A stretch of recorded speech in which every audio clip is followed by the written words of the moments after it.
servicio de la Iglesia de Dios. Radio María, un milagro del voluntariado, la voz que el mundo necesita hoy. Radio María es la voz que necesitas hoy. Voz de esperanza cuando es tiempo de miedo. Voz de alegría si es que quieres cantar. Voz de consuelo en las penas y el duelo. Tu compañía nunca solo estará. Radio María te acerca al corazón de Jesús. Es la buena noticia, es la palabra, es luz. Su ternura es cercana, siempre irá donde estés tú. En la voz de María siempre oirás a Jesús. Todos invitados a esta fiesta, a vivir unidos el amor de Jesús.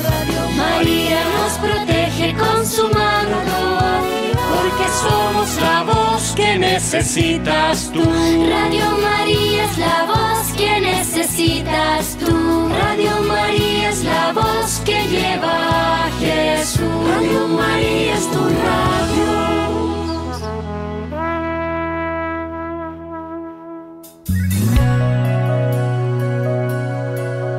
A Rádio Maria apresenta Falando de Saúde.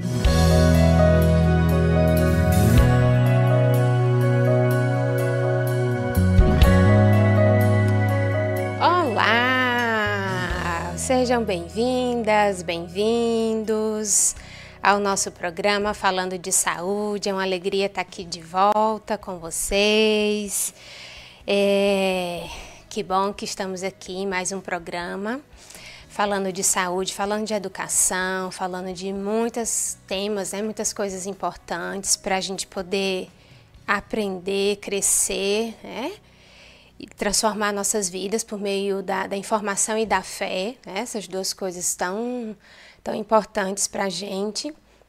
Eu sou Janile Ribeiro, sou uma das condutoras desse programa e estou aqui junto com uma pessoa muito especial. Agora eu vou apresentá-la para a gente falar sobre parentalidade, maternidade, paternidade.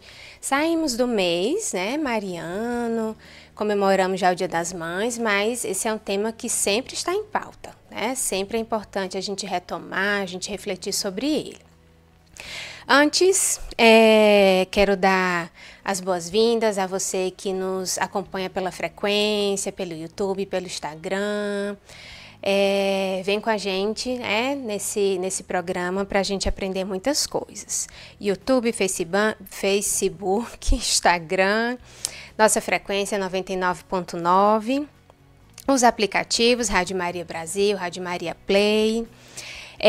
Se você quer mandar uma mensagem, perguntar alguma coisa, fazer algum comentário, então entra em uma dessas redes sociais, manda também pelo nosso WhatsApp, DDD 62 99 702 0478, tá bom? Então participa com a gente. Quero aqui ainda mostrar para vocês essa maravilha que no processo do Mariatom, o terço foi produzido. Ele é todo personalizado, gente, lindo, lindo, belíssimo. Tem aqui, a imagem de Nossa Senhora, que é a mesma dessa aqui de trás, nossa. Então, se você ainda não adquiriu o terço da Rádio Maria Brasil, para você, para seus momentos de oração, para presentear alguém, também pode entrar em contato conosco para ver como é que você pode adquirir, tá bom? Deixa eu fechar aqui. Ele vem numa caixinha, né, que eu estava guardando. Ele vem numa caixinha, uma apresentação bem linda mesmo, um presente bem especial. Quero então apresentar a nossa convidada de hoje, Evelyn. Querida Evelyn, bom dia, Evelyn. Bom dia, obrigada pelo convite, estamos aqui para ajudá-los. Que bom, nós que agradecemos teu sim tão de pronto, né? Muito obrigada. Então, Vamos, ouvinte, vamos com a gente, comigo e a Evelyn, para a gente poder pedir a bênção de Deus, né? Sabedoria para conduzir as nossas falas, né? O nosso conhecimento, e a gente começa a nossa conversa. Ave Maria, cheia de graça, o Senhor é convosco. Bendita sois vós entre as mulheres, bendito é o fruto do vosso ventre, Jesus. Santa Maria, Mãe de Deus, rogai por nós, pecadores, agora e na hora de nossa morte. Amém. Estamos selados na proteção do Pai, do Filho e do Espírito Santo. Evelyn, se apresenta um pouquinho para a gente, e aí a gente começa o nosso bate-papo. Então, meu nome é Evelyn Rocha, eu falo que a maior parte do meu currículo tem 25 anos, chama Luiz Eduardo e é meu filho. Por que ele é a parte mais importante? Eu não preciso explicar para todos vocês que estão nos assistindo, que são pais e que são mães, mas principalmente porque foi com ele que eu tive as experiências que hoje eu tento repassar para as famílias quando a gente fala de criação de filhos. Atualmente eu sou diretora do Colégio Ateneu Dom Bosco e procuro, dentro da instituição, ser uma referência para as famílias, para os alunos, para todos aqueles que procuram uma educação católica de qualidade. Ok, joia. Evelyn, a gente construiu, né, um roteirinho aqui de perguntas. Então, vamos começar falando sobre esse termo parentalidade, né? Talvez muita gente não conheça, é um termo, né, assim, talvez desconhecido para muita gente. Então, vamos desvendar o que é esse termo parentalidade. Então, parentalidade é a relação que se estabelece na família, seja pelo pai, pela mãe. Até pouco tempo atrás, esses temas eram divididos, papel do pai, papel da mãe, e hoje a gente fala em parentalidade que engloba tanto o papel do pai, da mãe, ou de qualquer pessoa que seja responsável pela criação e o desenvolvimento de uma criança.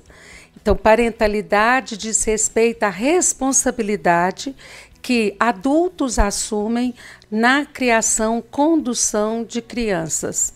Né? Quando a gente diz assim, a gente diz que pai e mãe por consanguinidade, né? Porque geraram aquele filho. Mas hoje a gente tem adoções, né? Pessoas que adotam outras crianças.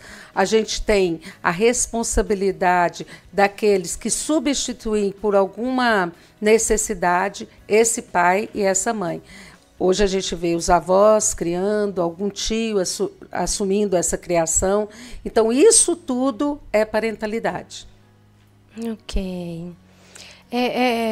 O termo é novo, né? Mas, claro, que toda essa vivência de pessoas que substituem o pai e a mãe biológico, isso é muito antigo, né? Então, que as ciências, né, lançam um olhar e começam a construir um conceito para poder organizar melhor, né, o conhecimento e poder ajudar, né, as pessoas, a sociedade de uma forma geral, para que a gente possa se apropriar melhor, né, desses conteúdos, né? A parentalidade, ela é um termo da psicologia, trazido da psicologia, né?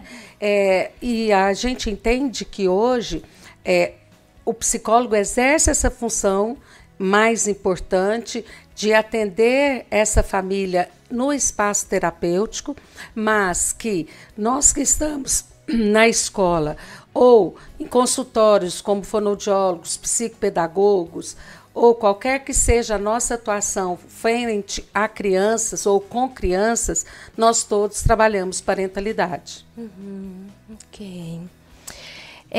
Que semelhanças e diferenças você percebe na educação de crianças e jovens há mais ou menos uns 20 anos e a educação atual? Vamos fazer esse paralelo. É bom quando você falou 20 anos, porque assim, há 20 anos atrás, a gente falava em gerações. Gerações que mudavam a cada 10 anos. Hoje, a gente tem um perfil geracional mudando no máximo, de 5 em 5 anos. Então, a gente falar desta relação de diferenças que vem acontecendo ao longo do tempo é uma necessidade, porque realmente muitas coisas mudaram.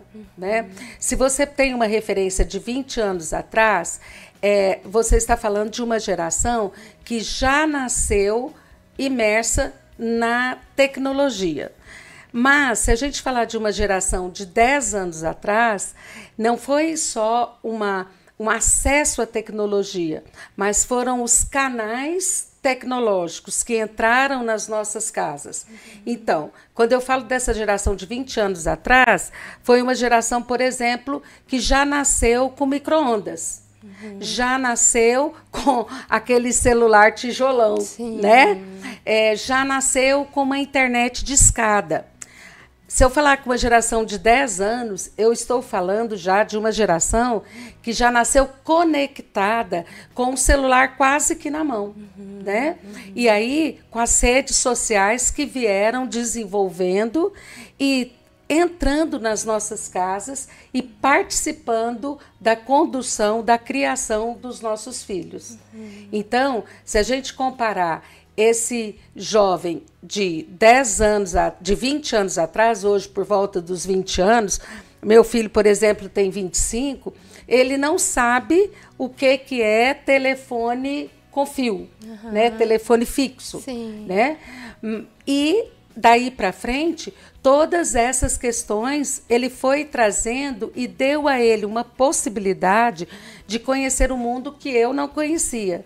Se eu quisesse conhecer um outro país, eu iria até o outro país. Hoje não, né?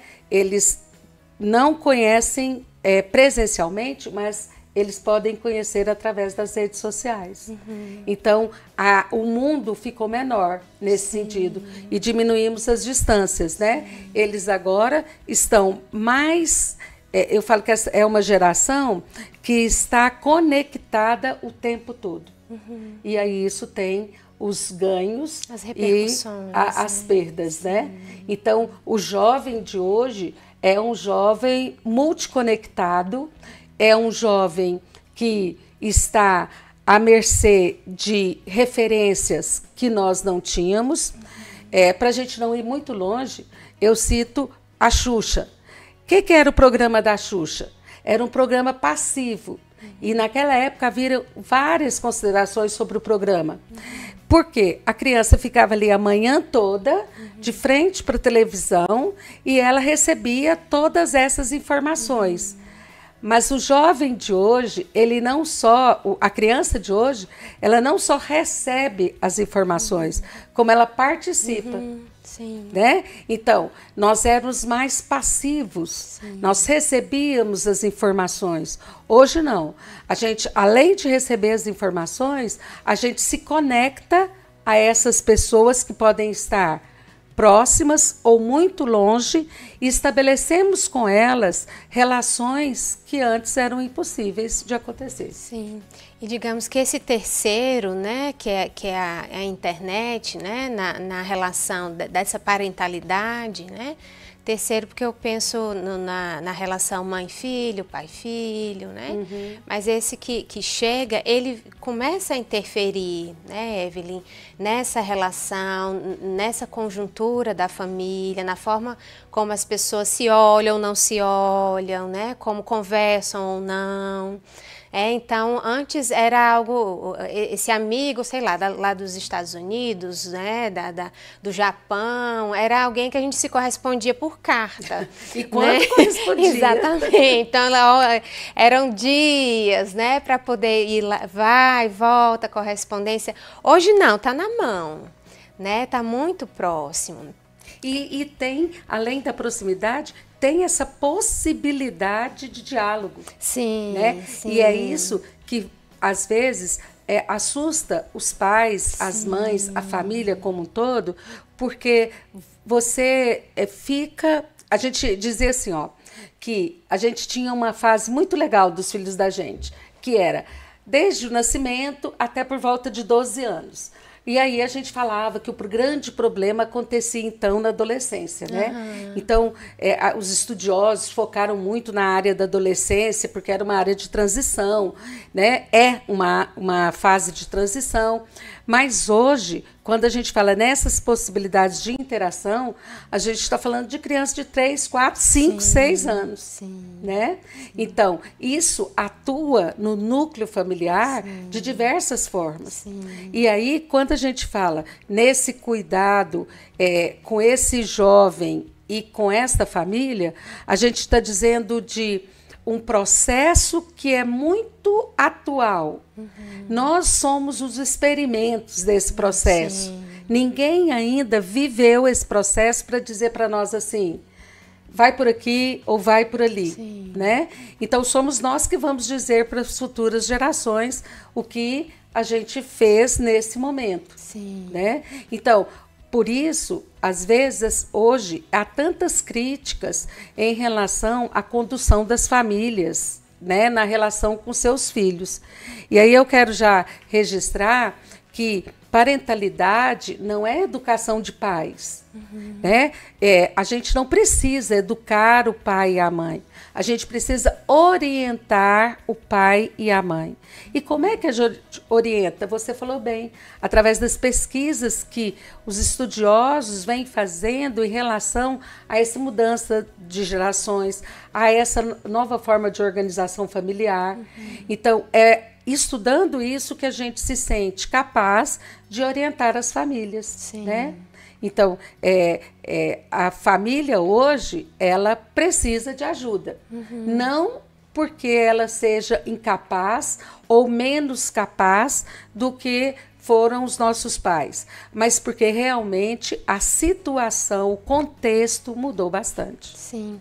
E aí a gente tem, como você falou, a gente está vivendo algo que a gente não tem precedentes, né? Então, ter material para estudar, ter pessoas com que a gente tem acesso, né? Nós pais, famílias, para a gente poder ter orientações, estudar, né? Porque tem uma avalanche aí, uma contracorrente de informações que as crianças, os jovens recebem da internet, até mesmo os adultos, e aí a gente precisa ter uma outra corrente aí, né, para ajudar, ferramentar, né, esses pais, instrumentalizá-los para que eles possam saber como lidar melhor, né, com toda essa gama de informações, né? Isso, e por isso que alguns pais falam assim, não, essas pessoas agora, elas falam que não é para bater. Eu apanhei e estou aqui vivo. Aí eu falo assim, olha, bom, primeiro que a gente tem que saber o que é vivo, né? Por quê? Porque 90% dos jovens, adultos jovens, a partir de 25, 30 anos, estão tomando ansiolítico. Né? Muitas vezes, e a gente não vai generalizar, mas muitas vezes por traumas sofridos na infância. Né? Eles são reais. Então, a gente não pode ter esse discurso. A gente tem que procurar pensar, eu não quero bater no meu filho. Né? Eu tenho outra forma de educá-lo, então eu não sei, eu busco, eu não tenho essa referência porque eu apanhei, mas eu sei que agora eu posso buscar uma alternativa diferente. Sim, e aí esse terceiro que vem, a internet, que traz benefícios, né? A gente não pode olhar somente como esse que é o intruso, né? Vem trazer coisas ruins, mais influências, mas também que traz informações, né? Traz muito material que é a parentalidade, né, quem compõe a parentalidade, professores, educadores, né, de uma forma geral, podem se apropriar para, né, que a gente possa fazer diferente. Né? E eu costumo dizer que é muito importante que as famílias tenham referências seguras, né, do que elas vão seguir ou das pessoas que vão orientá-las ou do que elas vão assistir na internet. Por quê? Porque, veja, eu não falei meu currículo, né, mas eu sou pedagoga, fonoaudióloga, especialista em psicopedagogia, planejamento educacional. Por que eu estou falando isso? E mestre em educação. Por que eu estou falando isso? Porque é uma vida inteira dedicada a estudar sobre desenvolvimento infantil, desenvolvimento parental, né? O que é desenvolvimento parental?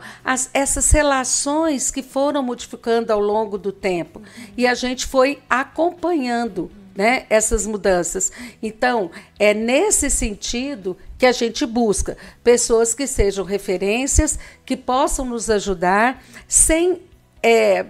Eu não gosto da palavra aconselhamento, né? Aconselhamento é diferente de orientação. Aconselhamento é aquilo que você fala com o seu amigo, com a sua amiga, e ele te conta a experiência dele, né?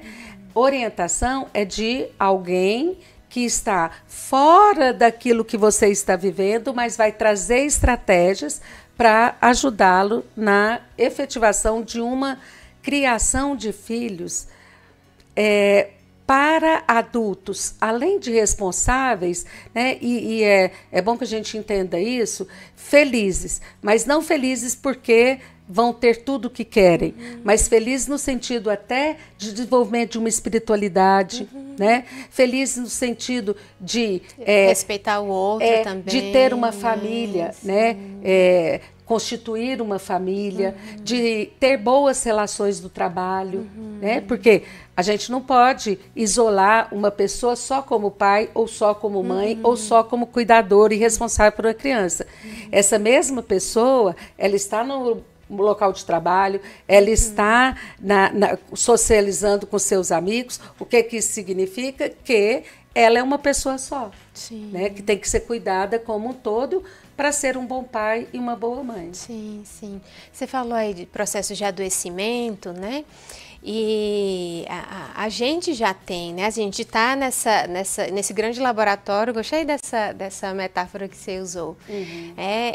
Mas a gente já está vendo repercussões negativas, né? Em processos de adoecimento muito frequente, cada vez mais jovens, né? A gente está vendo crianças com muito diagnóstico, com muita medicalização. E aí jovens, né? Eu como professora vejo jovenzinhos, quando eu dou disciplinas de primeiro, segundo semestre, jovenzinhos ali, bate o olho, a gente já nem precisa saber muita coisa, aí a gente vai tentando lidar ali de uma forma mais compassiva, né? Mas bate o olho, já percebe que tem aí um déficit afetivo, socioemocional, né? Então a gente está vivendo já essa realidade, mas a gente já está percebendo o que faz mal, o que não faz mal, né? Então, na sua visão, assim, como é que as famílias podem, né, tá diante dessa realidade atual, né, tá orientando, cuidando, né, dos seus, já nessa realidade, né, que a gente já percebe adoecimentos? Primeiro a gente precisa derrubar, Janile, alguns mitos. Houve um mito muito difundido de que tempo era uma questão de qualidade. Então, que bastava no momento que você tivesse com seus filhos, aquele momento ser bom. Não é verdade.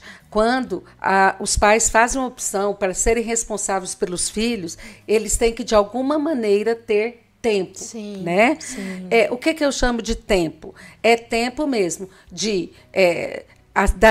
para fazer refeições juntas, é tempo de levar e buscar na escola. Evelyn, mas isso você está falando de uma situação favorável para alguns, porque muitos são impedidos, inclusive, pelo tempo que se dedicam ao trabalho. Mas é importante a gente deixar claro isso. Eu não posso... mas eu sei o que é o ideal, né? Então, a gente precisa saber o que é ideal. E o ideal é essa presença com tempo constante. Não estou dizendo aqui que você deixe de viver a sua vida a partir do momento que você é pai e mãe, só para ser pai e mãe. Mas tem fases do desenvolvimento que o filho precisa mais de você e fases que ele precisa menos. E a gente tem que viver isso. Eu dou aula na pós-graduação, veja bem, a pessoa, a mãe, vamos colocar a mãe, mãe é mãe, né? Então, a mãe trabalha a semana toda, faz cursos depois do horário do trabalho durante a semana. No sábado, ela vai para a pós-graduação. Que hora que ela viu o filho? Né? Então, eu penso assim, será que essa pós-graduação não pode esperar um pouco? Os filhos vão crescer, E tem uma frase que eu escutei outro dia que para mim é assim, muito importante. A medicina, ela conseguiu ampliar o nosso tempo de velhice. Então, hoje as pessoas vivem mais, mas nós só temos 12 anos de infância. Sim. Então, uma das coisas é o tempo, né? O tempo não só de qualidade, mas o tempo de presença, né? Segunda coisa é que a partir do momento, queridos, que aquele bebezinho nasce, né?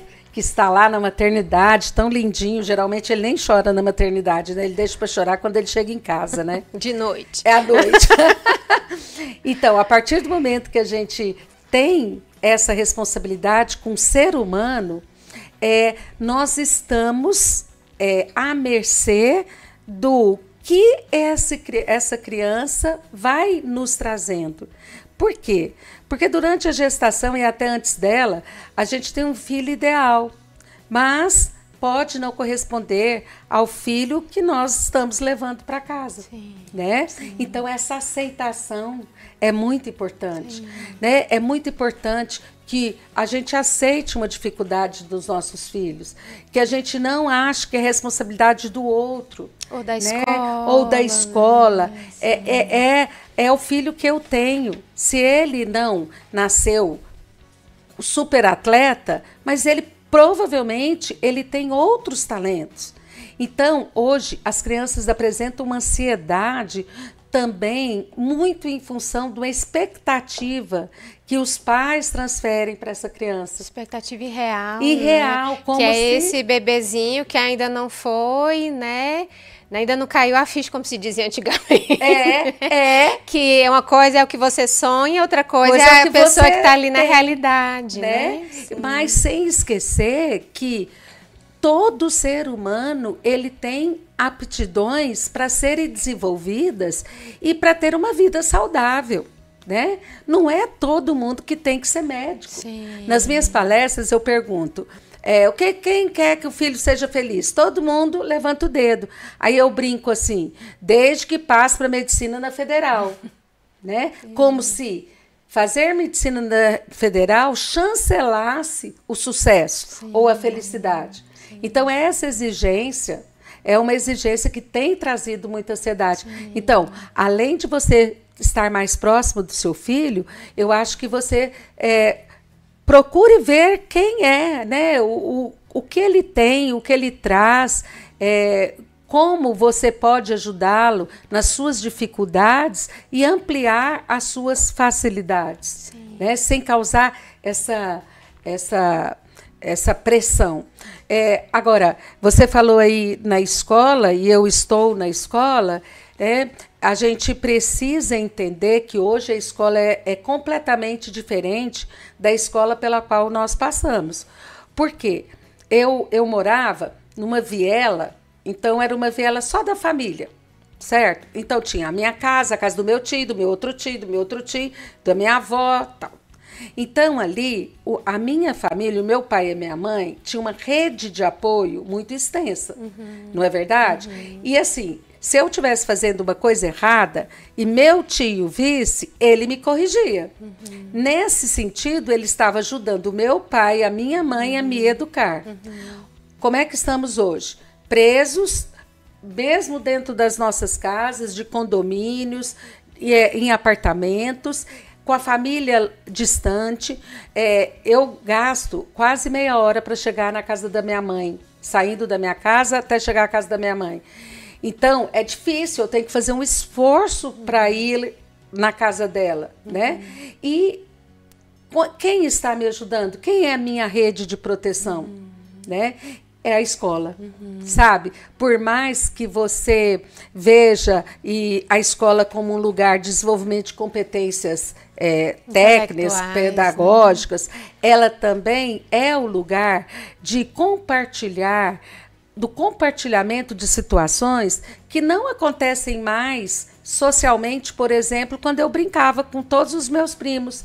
Tinha uma briga, tinha um conflito, ali um tio chegava e resolvia, minha mãe chegava e resolvia. Agora, esses conflitos, eles não acontecem em outros lugares que não seja a escola, porque é onde você socializa. Então, essa escola tem que ser uma parceira, nesse sentido, uma rede de apoio. Sim. E, fora isso, também a gente contar com outras redes de apoio. Eu falo assim, a catequese para mim. A catequese é uma rede de apoio, né? É onde você deixa o seu filho e ali ele vai desenvolver outros valores que são da minha família, mas numa outra perspectiva. Não é meu pai falando, não é minha mãe falando, né? É numa outra situação.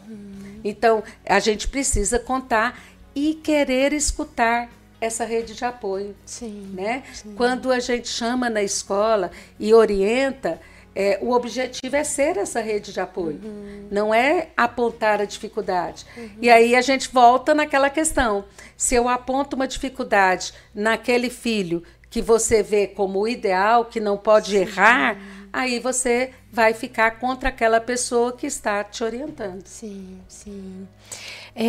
Queria retomar um pouquinho do que você falou, o exemplo lá da mulher que às vezes precisa deixar, né, alguns projetos pessoais, mas é importante a gente falar sobre também, que é outro tema meio moderno, digamos assim, que é a paternidade responsável, né? Então, claro que é um assunto antigo, mas que hoje a gente traz como algo que, inclusive, vai ser compor essa rede de apoio, especialmente do cuidador culturalmente, que é o mais comum, que é a mulher, né?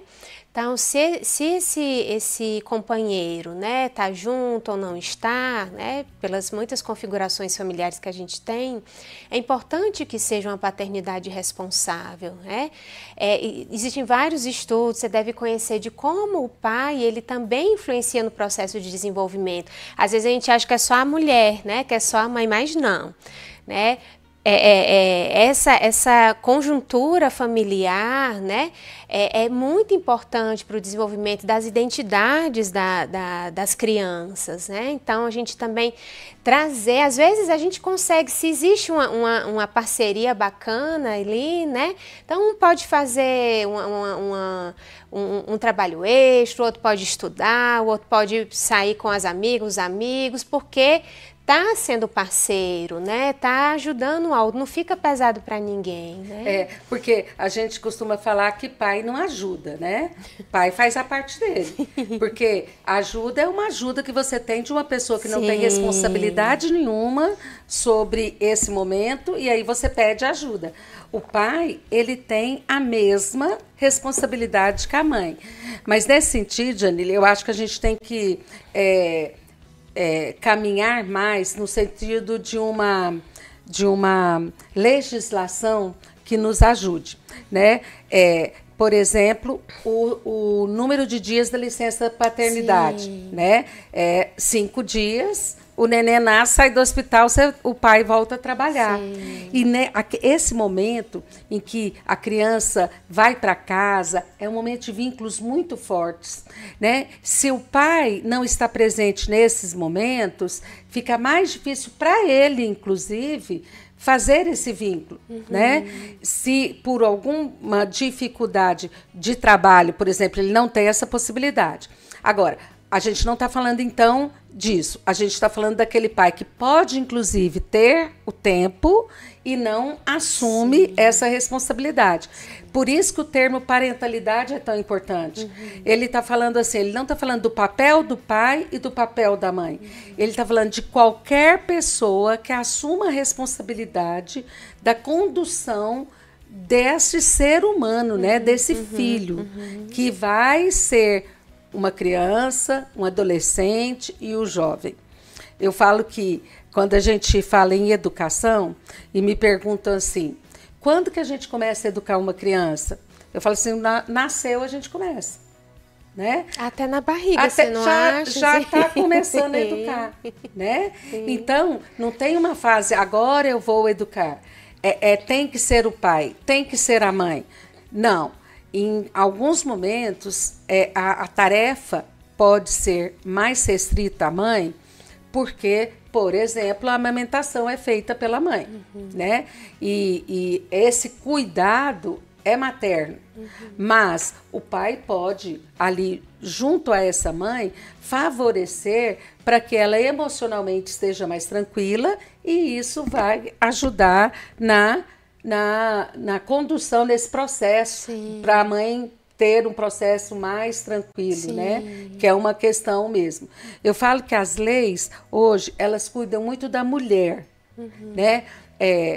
O feminicídio, por exemplo, a lei contra o feminicídio, a violência da mulher, mas nós estamos falando de uma mulher que em determinado momento assume o papel de mãe, e eu não vejo as leis ainda caminharem para esse cuidado, né? E quando eu falo nesse cuidado, eu estou falando inclusive de cuidar do homem para que ele possa dar esse apoio. Sim.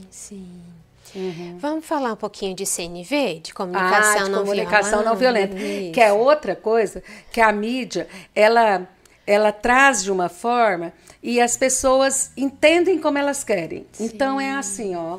Quando a gente está falando de comunicação não violenta, mas no meu tempo, eu bastava olhar. Bastava olhar, que meu filho já entendia.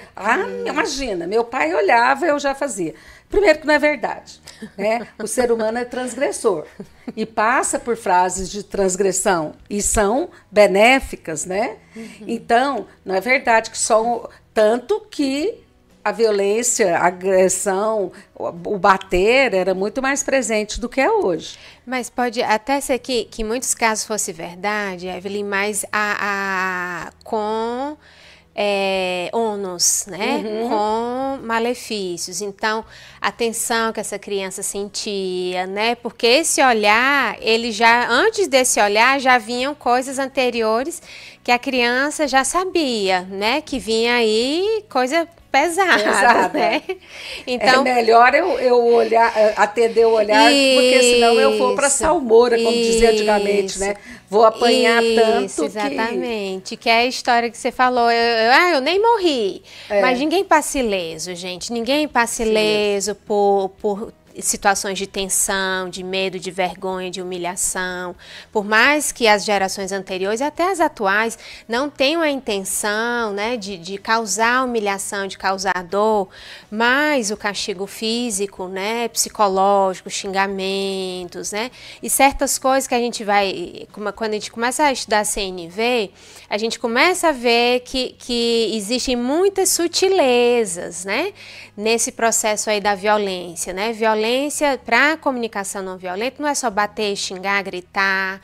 Então, passar medo em crianças, né? Aquela coisa antiga, né? Não faz isso, senão o homem do saco vai te pegar. Ou então, eu não vou te deixar aí, viu? Né? Que é questão do abandono. Claro que, né, os pais não iam fazer isso. Mas, né, a intenção era educativa, né? Mas ficam repercussões. Então, é sobre isso, né, que a gente precisa refletir. E se a gente não aceita numa relação de casal, nem numa relação de trabalho, a gente não aceita esse tipo de violência, por que a gente aceita com as crianças? Exato. Né? O que a gente está falando o termo comunicação não violenta é uma forma de você interagir com qualquer que seja a pessoa para que ela entenda o que você está falando, mas que isso não tenha uma repercussão negativa, né? A gente hoje sabe a importância da autoestima, né, gente? A pessoa que tem autoestima, ela tem quase... É melhor ter autoestima do que passar para a medicina na federal, vou dizer para vocês, tá? Então, vocês estão tão preocupadas, né, de passar no ITA, é melhor ter autoestima. Sim. E como é que a gente constrói essa autoestima? Quando a gente usa a comunicação não violenta, quando a gente não é através do nosso diálogo que eu vou rebaixar ou vou, né, ofender. aquela criança, porque isso vai ter uma repercussão na autoestima dela. Sim, sim. E a gente precisa urgentemente, né, Evelyn, divulgar mais, né, sobre isso, quebrar muitos mitos, né? Eu fico lembrando de 20 anos mais, né, 30 anos atrás, em que a gente assistia Pica-Pau, assistia Tom e Jerry, então, um matando o outro, né? E aí a gente se divertia, achava o máximo, né? E não, gente, né? Imagina, e hoje, né, os desenhos não tem mais, né? Pode ter ainda, né? Claro. Situações de violência, mas não como o que a gente experimentou, né, há anos atrás. Então a gente precisa parar de achar que é natural, né, que tá tudo bem, né, e não tá tudo bem. Né? Não é natural atirar o pau no gato. Isso, né? Isso. A gente hoje tem um cuidado com os animais, então quando eu canto Atirei o Pau no Gato, é um contrassenso, né? Como é que eu cuido do gato e eu mesma atiro o pau no gato? Ai, Evelyn, mas vocês ficam falando e ninguém, naquela época, ninguém... Tá bom, era naquela época, né? Hoje a gente tem esse cuidado. Por que não evoluir nesse sentido? Isso. Eu vou dar uma olhadinha, espiadinha aqui, Evelyn, se a gente tem participação.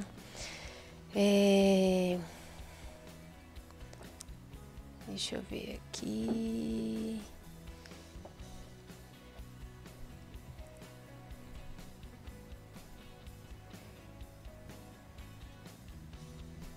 Vamos lá no... Aqui é o YouTube. Vocês estão caladinhos, gente. Participem. Podem discordar, não tem problema. Eu não entendi, eu não concordo. Tá? Não há problema quanto a isso. A comunicação não violenta, inclusive, nos ensina, né, Evelyn, a escutar o outro, né? Isso, a melhor lidar com o diferente, né?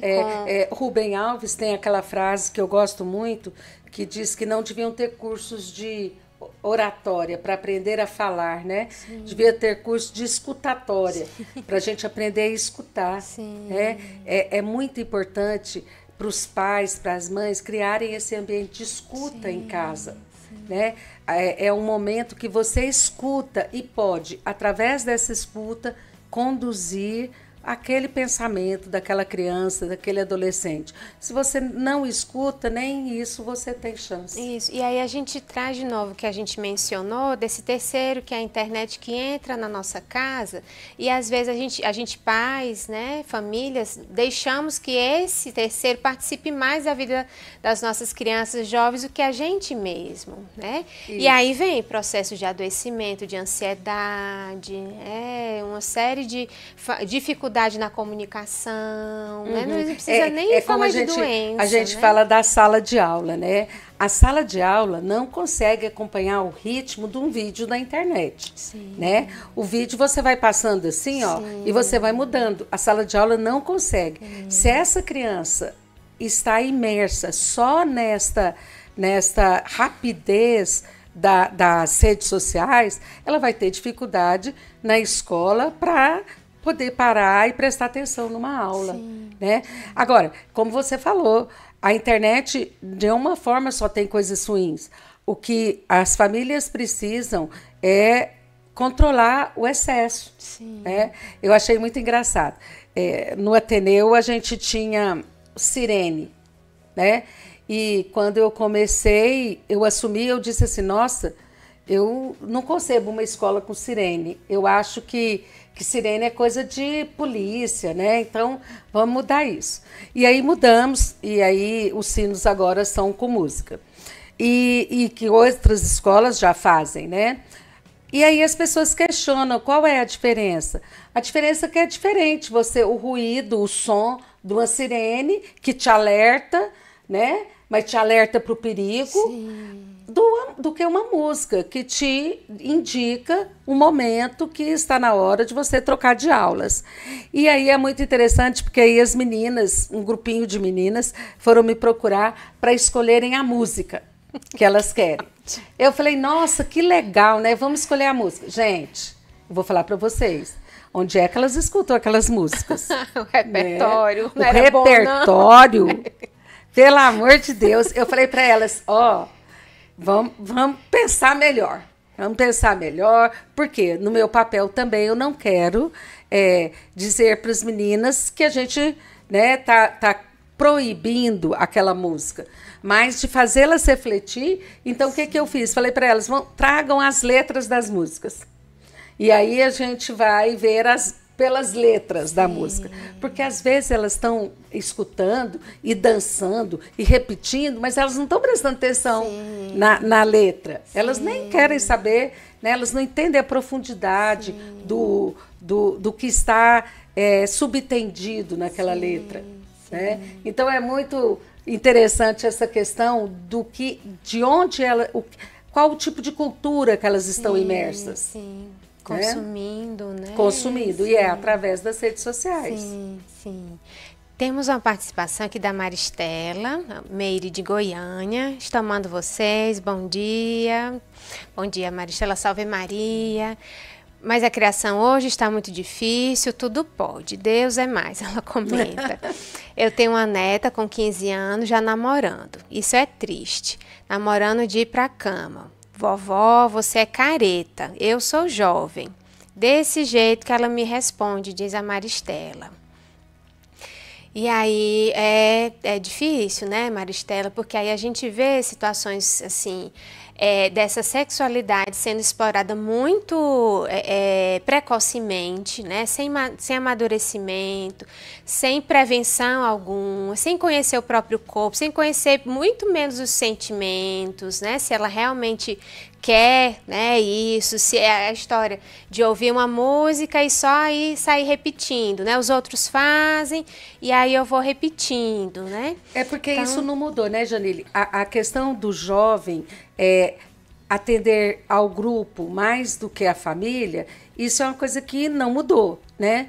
O que acontece, do meu ponto de vista, é que quando as pessoas têm aquela rede de apoio que eu disse para vocês, que vão esclarecer essa adolescente sobre a sexualidade, sobre por quê? As famílias não estão conseguindo fazer isso, né? Então, os adolescentes vão escutar os amigos, sim, certo? Sim. Por isso, às vezes, as pessoas acham ruim quando a escola assume esse papel de falar sobre, por exemplo, métodos contraceptivos, né? Eu também acho que não era a escola, mas a família tem delegado à escola esse papel. Sim. Por quê? Porque isso vai repercutir na própria escola quando você vê adolescentes parando de estudar porque serão mães, sim, né? Sim. Serão pais, inclusive, não é só as mães, porque aí essa é uma vida que está comprometida, né? Às vezes tem que parar de estudar para trabalhar, para sustentar essa criança. Então, é nesse sentido que eu acho que a escola é a nossa rede de proteção, sim, também, de apoio, né? De apoio, né? De conversar com esses jovens sobre as relações afetivas, né? Sobre o cuidado com o próprio corpo, sim, sobre os momentos certos das coisas acontecerem. Você vê quando eu tinha 15 anos, gente, eu brincava de boneca. Duas. Né? Tá bom, Eve, mas foi há tanto tempo atrás. Tudo bem, foi há muito tempo atrás. Eu não quero que as adolescentes de 15 anos brinquem de boneca. O que eu quero é que elas saibam que uma gestação, uma gravidez no momento precoce, traz várias consequências para a vida de uma pessoa, sim, né? Sim. Ela tem que ser, e aí quando a avó, coitada, né? Coitada não gosto desse termo coitada, mas quando a avó traz essa questão, Maristela, eu me coloco com você. É difícil mesmo, por quê? Porque você está vendo o resultado, né? Quando a gente devia estar vendo a prevenção disso, né? E quando você, como vó, fala, você vai receber uma crítica. Sim. certo? Ela não, realmente é isso que eles falam mesmo, né? Você é velha, você não sabe, eu sou jovem. Nós falamos isso para os nossos pais, só que nós tínhamos limites diferentes, né? Então, o que a gente precisa, Maristela, é chamar essa sua neta e ver quais os cuidados que ela está tomando para não acontecer ainda uma doença sexualmente transmissível ou uma gravidez inesperada, né? Agora é a hora do diálogo. Sim, e acolher, né? Acolher, né? Levar no médico, né? Não adianta, agora não adianta mais a gente querer impedir, né? Agora a gente vai fazer esse acolhimento, mas o acolhimento junto com o esclarecimento. Com a responsabilidade. Com a responsabilidade. Né? Que não quer dizer, Maristela, que vai passar a mão na cabeça e aceitar tudo que os jovens queiram fazer. Mas uma vez que já estão, né, envolvidos no relacionamento, né, com esse grupo de amigos, é esse acolhimento, essa escuta sem julgamento, que é o que a comunicação não violenta nos ensina, né? Muito. É difícil, né? Mas eu acho que poder escutar como é que tá, precisa de como é que ele está te tratando, isso é muito importante, né? Você está feliz, realmente quer esse relacionamento, então ter essa capacidade de escutar, né? Que o que a Evelyn estava falando da escutatória nossa, né? Então, à medida que a gente fortalece o nosso vínculo com esse jovem, ele vai confiar mais na gente, né? Se esse relacionamento não foi construído desde a infância, não é tarde, né? Nunca é tarde. A gente não pode perder a esperança. Ele pode sim, né, ser reassegurado, ele pode ser fortalecido, tá bom? Tem a nossa fé também, né? Então é importante a gente também se agarrar mais, né, na mão de Deus, porque a espiritualidade também é um ponto de força nosso, e de equilíbrio, né? Isso, então isso também pode ajudar, tá bom? O que acontece na maioria das vezes é que numa situação de conflito, as famílias, todos, nem vou colocar as famílias, todos reagem com a exclusão. E é isso, né? A gente não exclui, a gente traz para dentro, né? A gente traz para o diálogo. Tá bom. Já estamos no nosso limite. Eu vou só ler rapidinho mais uma participação, agradecer. Bom dia, salve Maria, da Denise. Salve Maria, Denise. Que maravilhosa vocês duas. Aprendi muito. Aprendi muito agora. Qual é o nome da escola que a Evelyn é diretora e dá os parabéns? Eu sou diretora do Colégio Ateneu Salesiano Dom Bosco, que fica aqui na Alameda dos Buritis, setor oeste, em Goiânia. Joia. Evelyn, muito obrigada. Eu te peço que você deixe a tua última mensagem, fala um pouquinho do teu livro. Eu lancei esse livro em 2018. É um livro de orientação à paz, né, de como educar os filhos, não no sentido, então, de ensiná-los a educar, mas de orientá-los da melhor forma de como educar os filhos, né? E me coloco à disposição de vocês.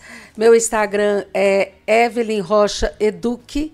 Sigam lá as redes sociais, se quiserem o livro. É por lá que a gente pode conversar e trocar mais ideias. @Evelyn Rocha Eduque. Joia. E eu quero indicar também esse daqui, esse é do criador da CNV, da Comunicação Não Violenta, Criar Filhos Compassivamente. Também fica aí outra dica de leitura para a gente ter esse instrumental, né, que a gente falou aqui, tão importante. Muito obrigada, Evelyn. Deus te abençoe muito. Amém. Na tua caminhada, em todos os seus papéis. A casa está sempre aqui de portas abertas. Eu agradeço e será sempre um prazer atendê-los. Que bom, obrigada.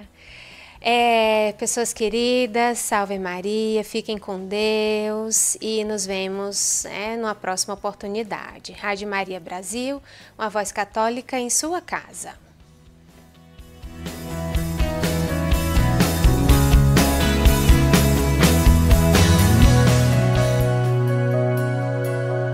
Você acompanhou na Rádio Maria Brasil o programa Falando de Saúde.